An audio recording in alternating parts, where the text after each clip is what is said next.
Chief justice کا نسلا tower کی زمین بیچ کر الاٹیز کو معاوضے کی ادائیگی کا حکم۔ چیف جسٹس پاکستان قاضی فائز عیسی کی سربراہی میں سپریم کورٹ کراچی رجسٹری میں نسلا ٹاور کے متاثرین کو معاوضہ ادائیگی سے متعلق کیس کی سماعت ہوئی، جس دوران متاثرین کے وکیل نے دلائل دیتے ہوئے کہا کہ نسلا ٹاور کے بلڈر کا انتقال ہو چکا اور تاحال معاوضہ نہیں ملا۔ عدالت نے 44 متاثرین کو معاوضہ ادائیگی کا حکم دیا تھا۔ اس پر عدالت نے کہا کہ نسلا ٹاور کے متاثرین ملکیت کے دستاویزی شواہد کے ساتھ آفیشیل اسائنی سے رابطہ کریں۔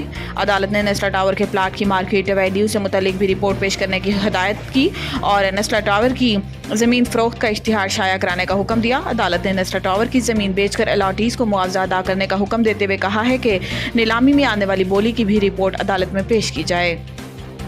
اسلام آباد میں روٹی کی قیمت میں کمی کا نوٹیفیکیشن معطل۔ جسٹس طارق محمود جہانگیری نے نان بائی ویلفیئر ایسوسی ایشن کے صدر کی درخواست پر سماعت کی۔ عدالت نے ضلعی انتظامیہ کا نان روٹی کی قیمتوں میں کمی کا نوٹیفیکیشن 6 مئی کو آئندہ سماعت تک ملتوی کر دیا۔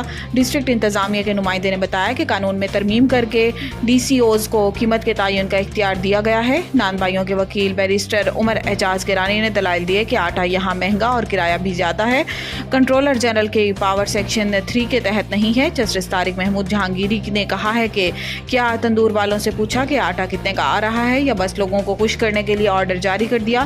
عدالت نے آئندہ سماعت تک نوٹیفیکیشن معطل کرتے ہوئے فریقین سے تفصیلی جواب طلب کر لیا اور سماعت 6 مئی تک ملتوی کر دی۔ ہمارے خدشات ہیں، شب بارات پر بشرا بی بی کے کھانے میں زہر ملایا گیا۔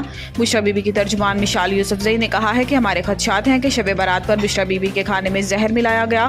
ہمیں پتہ چلا شب بارات پر بشرا بی بی کے افطار کے کھانے میں ٹوائلٹ کلینر کے 2-3 قطرے ملائے گئے۔ اس کھانے کے بعد سے بشرا بی بی کی صحت خراب ہوئی اور روز بگڑتی جا رہی ہے۔ انہوں نے کہا ہے کہ گرفتاری سے پہلے بشرا بی بی کو بلڈ پریشر اور شوگر سمیت کوئی مسئلہ نہیں تھا، گرفتاری کے بعد سے ان کی صحت خراب ہے، کچھ نہ کچھ تو ضرور ہوا ہے۔ عدالت 3 ہفتوں سے کہہ رہی تھی کہ بشرا بی بی کے میڈیکل ٹیسٹ کرائے جائیں۔ میڈیکل ٹیسٹ اس وقت کیوں نہیں ہوئے؟ کون تھا جو میڈیکل ٹیسٹ میں رکاوٹ ڈال رہا تھا؟ ان کا کہنا تھا کہ بے نظیر بھٹو یا مریم نواز کی بات ہوتی تو وہ سیاسی شخصیات ہیں۔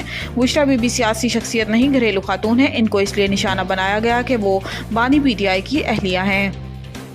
وزیر اعلیٰ بننے کے لیے خود کو ثابت کرنا پڑا، آگ کے دریا سے گزر کر پہنچی ہوں۔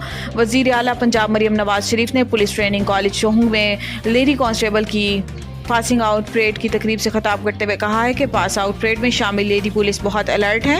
خوشی ہے کہ پاکستان کے پاس اتنا زیادہ ٹیلنٹ ہے۔ آئی جی پنجاب کو ہدایت کی ہے کہ 7000 خواتین پولیس اہلکار کم ہے، ان کی تعداد میں اضافہ کیا جائے۔ وقت آئے گا جب لیڈی پولیس کی تعداد 50% سے تجاوز کر جائے گی۔ مریم نواز نے کہا ہے کہ خواتین بہت محنتی ہیں، سپر ہیومن کی طرح کام کرتی ہیں، مائیں بھی، بیٹیاں بھی ہیں، بہنیں بھی ہیں، پروفیشنل بھی ہیں۔ جتنی محنت سے خواتین کام کرتی ہیں کوئی سوچ بھی نہیں سکتا۔ خوشی ہوئی کہ اس دفعہ پولیس سوڈ آف آنر ایک نوجوان خاتون کو دی۔ ان کا کہنا تھا کہ پہلی بار پولیس یونیفارم پہنا تو احساس ہوا پولیس کی نوکری یا سی ایم کا حلف ہو بہت ہی ذمہ داری کا کام ہے۔ میرا دل میں انتقام کا جذبہ نہیں ہوتا، ظالم کو سزا دیتے ہوئے بھی تکلیف ہوتی ہے۔